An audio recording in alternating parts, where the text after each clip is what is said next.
Okay, welcome. It's officially 10 o'clock. So let us begin. Welcome to the class. This is on conflict resolution.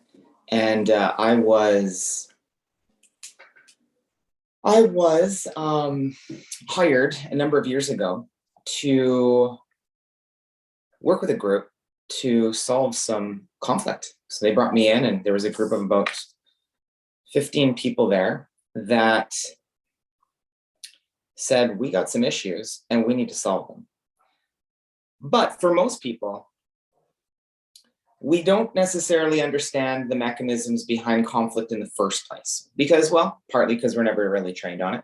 And so I want to share with you the actual mechanism insights and then the three things that I kind of like view are essential to resolving conflict. So I want you to kind of think here to start. So we're just going to kind of jump right into it. We got two people that are not pleased with each other. And so they're in battle, let's say, with each other. So we could all kind of empathize with that they're in battle. Now, what are they actually in battle with? So this is where we kind of need to unpack, like, what actually is the point? What is the mechanism behind actual conflict in and of itself? And so this is what I want to partly begin to share with you, because this was in the group dynamic when I worked with the group. This was in the group. This is what they were going through, and they couldn't really come to a resolution. So here's how it looks. So I have person A here. Maybe this is you. And then you have person B who's on the other side, who you're in conflict with. Now, in the brain, in the mechanisms of the brain, so take away from your personality for a second, and I need you to think neurologically with me. These are two brains that are trying to achieve something. And so the point of this higher cortex of the brain, way up here, is that its goal is to reach an objective. Its goal is not to argue. Its goal is to reach an objective. Now, this objective is individual in nature. So each person's objective is based on what's important to them. So what's valuable. So these are whatever is valuable to the individual. So the value of the individual is going to determine the objective. So as an example, in this group of people that I was working with, well, when I broke down what their objectives were, there was actually an objective. Somebody wanted to earn more money. The other objective is somebody wanted to be heard and understood. Another objective was that somebody wanted more time off. The other objective, there was multiple objectives. Imagine 15 people. So, but when I broke down from the drama of it all, and we get down to the nut of it, you need to understand that we're all operating each moment, each nanosecond of life, you're operating towards an objective. Even right now, as you're there, you're operating towards an objective. I'm at this moment in time, every move that I make is moving me towards an objective. And so each person is after an objective that they're after. Okay, now there's going to be in between these two things, drama, because this person A, wants to get their needs met. Person B wants to get their needs met. Their needs are what their objectives is. Objective. And in between, there's drama. So what this person here, person A, perceives is that person B is in the way of achieving the objective. That's a belief in that moment. You're in my way. And this person B, the conflict arises because person A is in the way. And that is a belief that they are in the way. Now, most people haven't actually got to the root of what their objective is. They notice the symptoms that are creating the in the way. So they'll notice the symptoms of what the person's behavior is. that they're actually getting mad at. So let me break this down. So person B looks at person A. Person B has an objective. Person B has a very specific objective based on what's important to them. Person B looks at person A and says, the way that you're behaving is in the way of my objective. And because the way that you're behaving is in the way of my objective, now I feel helpless and powerless, not to you, but to reaching my objective. So what we're really pissed at, and what the other person is pissed at, is that you have two people that are helpless and powerless to actually meeting their core objective. And many people in dramatic circumstances have not actually sorted through to see what their true objective is so that they could articulate it. And so drama is stirred, like, I don't know what the one on Charlie Brown, you know, the one who carries the blanket around, or the dirty one that creates dust all around the place. You know, that's kind of the way that we're not looking at necessarily what the objective is. So as a wise individual that you are going to take some of this information in and apply it, you need to understand the mechanisms behind this. So you as an individual entity are after a specific objective. In that objective, what arises the anger is the fact that you feel helpless and powerless to meeting your objective. And that there's the same sense that the other person that's in the way is in the way of you achieving your objective or your goal of what your system's trying to accomplish. Okay, so that's the basic mechanism setup. And so the more powerless and helpless you feel to not meeting your objective, you build tension in the system, but you're building tension in your own system because it's your own helpless and powerlessness that is arising internally that you can't break free of. And so the other person is just now becomes an obstacle to you being clear-headed as to what you're after. So these two people just clashing. So just like the group of 15 people that I had, they were all clashing, but they all had different objectives of what they were trying to accomplish. And so conflict resolution by its very nature is just trying to come to a peaceful solution. But most people don't actually know what the peaceful solution, what they're trying to solve. I want to give you the insights that what you're trying to solve is your objective. And what they're trying to solve is their objective.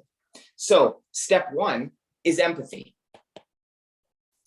Step one is empathy and understanding. Understanding that you, person B, are trying to reach an objective and you feel helpless and powerless to reaching that objective. And right now, I'm in the way. As an entity, the way that you bring on empathy is because you can place yourself in another's shoes, which means that in the moment of drama and conflict, you are feeling helpless and powerless to reaching your objective. So now you know how they feel because you know what you're doing and what your experience is about. Your experience is about feeling helpless and powerless to meet your objective. So now you could empathize that they're feeling helpless and powerless to reaching their objective. So that is step one, understanding that. Now, once you understand that you kind of see the inner game that's going on and that both of you think each other are in the way to reaching your objective, which may be extremely valid. Step two is moving into finding out, discovering what is their objective. What is their objective? So once you understand this type of process and you feel the heat building in the system, and you know more rapidly now that it's about someone feeling helpless and powerless to meeting their objective, now what you could say is, well, what's truly their objective? So now you have a way, a question to slice through their drama, to force their mind and their consciousness to narrow down from the the emotional clouds of drama. You're asking a question and peppering their question to get down and to narrow down truly what their objective is. So when I'm working with someone, I'll pester them. Well, what are you really after? Well, what do you really want? Well, I want them to listen to me. But what do you really want? And so as I keep pestering and as I keep trying to narrow them until I hear an objective that can move me into the third step, which is helping them to actually achieve it. So step 3 is moving into helping them achieve it. Now, if you're in partnership together, let's hypothetically say you're arguing, you're bantering, you have a partner, or you have a family member that you're jostling with, going back and forth with. Chances are, in that cloud of drama, you've lost sight of the objective. You've lost sight of the true purpose of what the argument is even really about. You've lost sight of the point. Now, not everyone, but most people. And in the conflict resolution stuff I've done, definitely that is the case. People talk about the leaves on the tree instead of the root of what they're really after and what they're really wanting, okay? So it may look like the leaves are the root. So that is one kind of thing that you'll have to navigate through to make sure that you become more and more clear about what your objective is and what their objective is, okay? So not only, it's not just a one-way street of finding out what their objective is, but I'm in conflict with this. What is my actual objective to what I'm trying to accomplish here? Like, what is this thing? I'll give you an example. My wife was bantering. We were bantering back and forth. This was a number of years ago. We were getting the kids ready for a quick trip. And just the day prior, I said, Lee, we're going to leave. Let's leave at around 8 p.m. or 8 a.m. And so we're going to leave at 8 a.m. And she's like, yeah, we're going to leave at 8 a.m. So I was at the door at 8 a.m. or 10 to 8, ready to go. And she's like, well, I'm not ready yet. I'm like, what do you mean you're not ready? We're leaving at 8. And she's like, yeah, but I got 10 minutes. I said, yeah, but when I said leaving at 8, I mean like leaving the city. So we need to be down the road. Like we need to be down the road at 8. And she's like, well, that's not the way that I interpret it. As we were bantering back and forth, like, why aren't you ready? You should be ready. And like arguing back and forth. And her objective was to actually leave the driveway at 8. And my objective was to leave the city at 8. And so even though we were headed in a similar direction, we still weren't clear on exactly what the objective was.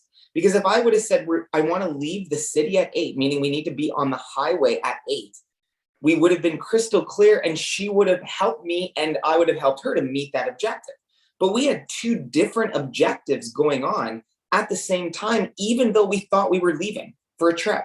She was going to leave at 8 o'clock in the driveway. I was going to leave at 8 o'clock to hop on the highway and leave the city. So we had 2 conflicting objectives even in that moment. And so we created conflict trying to figure out why the hell the other person was behaving the way that they were. Well, why are you ready already? Why aren't you ready? You should be ready. How come the kids aren't ready? Go back and forth. Because we had 2 different objectives. We weren't crystal clear on what our actual objective was and what our intention was. So this is the step 2 is absolutely crystal clear to clean up drama of narrowing down exactly what the objective is. So step 1 is empathizing, saying, hey, listen, the way that my brain works is I'm after constant objectives, and I, through my values and through what I want to achieve and accomplish these things.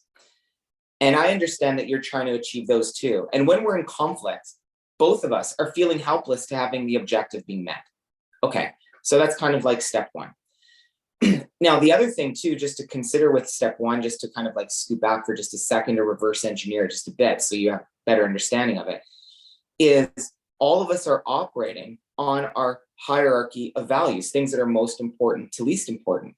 And so the things that are valuable to me aren't necessarily valuable to another person. So I can't make the assumption that what's important to me is going to be important to that other person because they have their own unique value systems. Generally, I get pissed or I get mad or that person's in the way when they're not helping me meet my values in it for my objective. And so it ends up just being about me and that they're not helping me to meet my objectives in my values. So I need to open myself up more to know that they're trying to reach their values and their objectives in their life. And we need to come somehow negotiate together to have each other's values met, meaning our objectives, our unique objectives met. So step one is empathy, understanding the underlying mechanism. And step two is finding out clearly what their objective is, like staying as persistent as possible until you reach the core objective. If you don't have the core objective, you're sunk. There's not even a point to going to step three, because step three is helping them achieve it. And so because you want to remove the obstacles, the barriers, or bring in the assistance to help you to achieve your objective through your values, they're wanting the exact same thing. So it's whether you want to serve up an offering in order to help them to reach the objective. Now, these three steps are non-drama oriented. They're not interested in the fluffing and blowing off steam. Conflict resolution is mostly us blowing off steam at the leaves that are present on the tree. And most of that, at least in the groups that I've worked with and the people that I've worked with, the drama generally is a lack of clear objectives. Now, two people may have the objectives. If you're in a marriage, you might have to narrow and nut it down right to the most common objective. Because even like my wife and I, we had the objective of going on the trip, but we didn't also break that down to the most simplest objective of where are we leaving? And as bizarre as that might sound, clarity matters. And I learned that in that moment, that holy crap, that lack of clarity of the detail of the objective drew and blew up drama unnecessarily, just because we didn't take the time to continue to carve out the clarity. So really, step one is opening the heart to empathy and understanding the mechanics. Step two is now about using your mind to clarify deeply the objectives that each person is going to. And if you're working together on a single project or something like that, you need to come together so that you nut down exactly what that is going to be. So once you establish that clear objective, now you can really move into step three of helping you achieve it through strategy.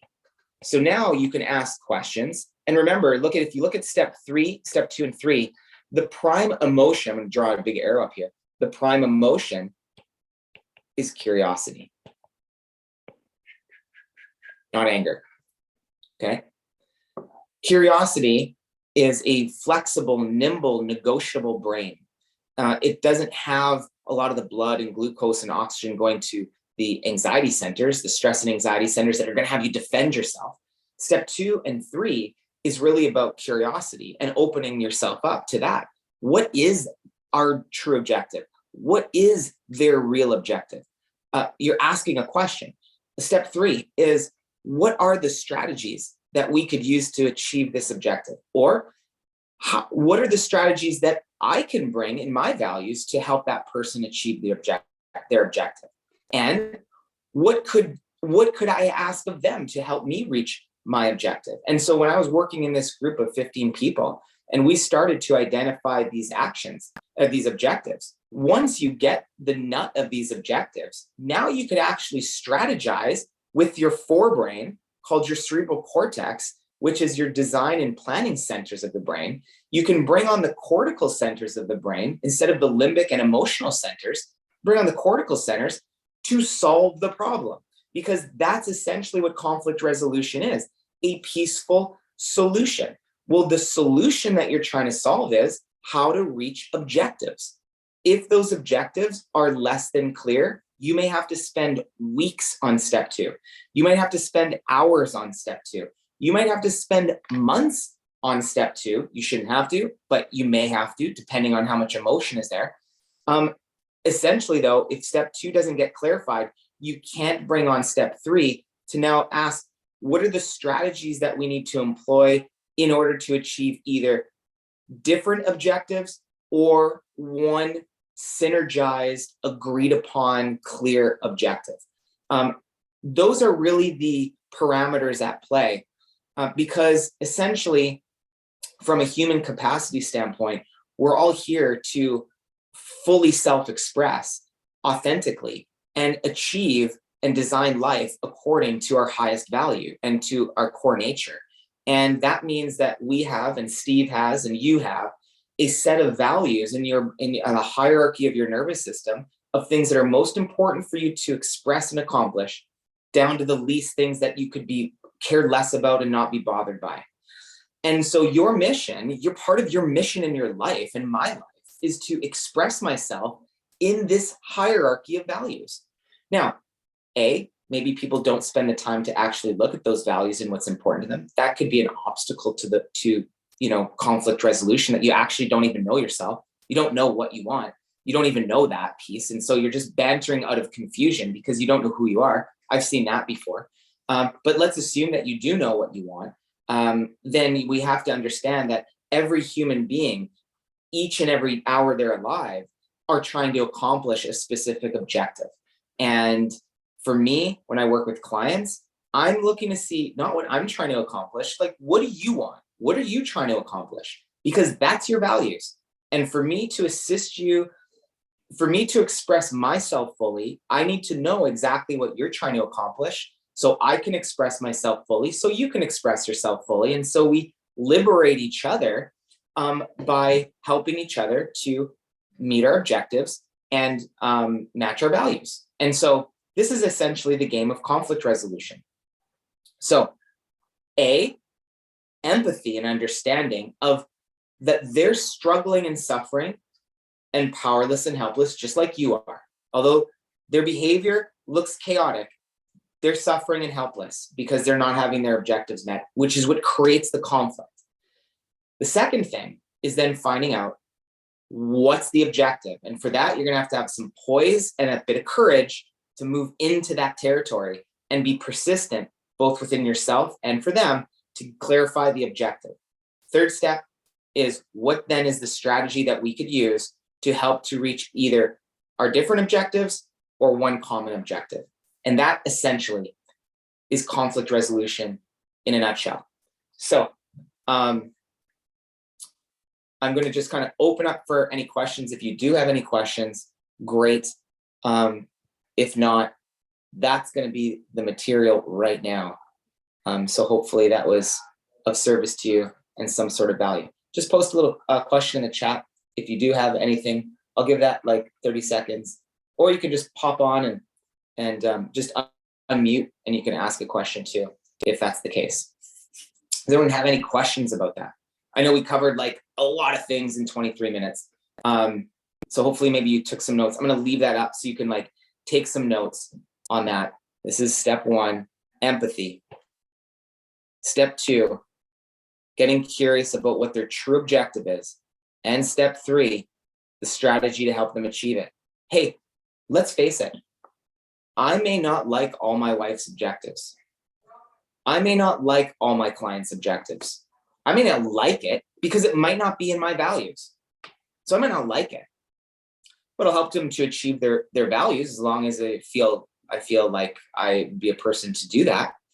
Or if I don't think that I'm the person because it's not in my core values to assist that in terms of reaching their objective, I'm going to refer them out. I'm going to send them to somebody that I think could help them meet their objectives. So it's not that you in the conflict have to agree with everything that they say or want to accomplish, but fighting against whether you agree or don't agree with what they're trying to accomplish is absolutely futile, because you can't be wavered off of what you want to accomplish. You know what you want to accomplish, and you know what's most important to you. And you don't want people, pardon my French, screwing up with what you're trying to achieve and accomplish. If you're a mom trying to accomplish raising kids, I mean, you're going to like thwart and repel people that are trying to influence that through their values. Like, you don't want that. You want to execute something the way that it aligns with you. You'll welcome assistance of people that want to assist you in that alignment to execute that, but you don't want people trying to control you and try to move you off of your center of what you're trying to achieve. And nor do they. They're playing their game of life. You're playing your game of life.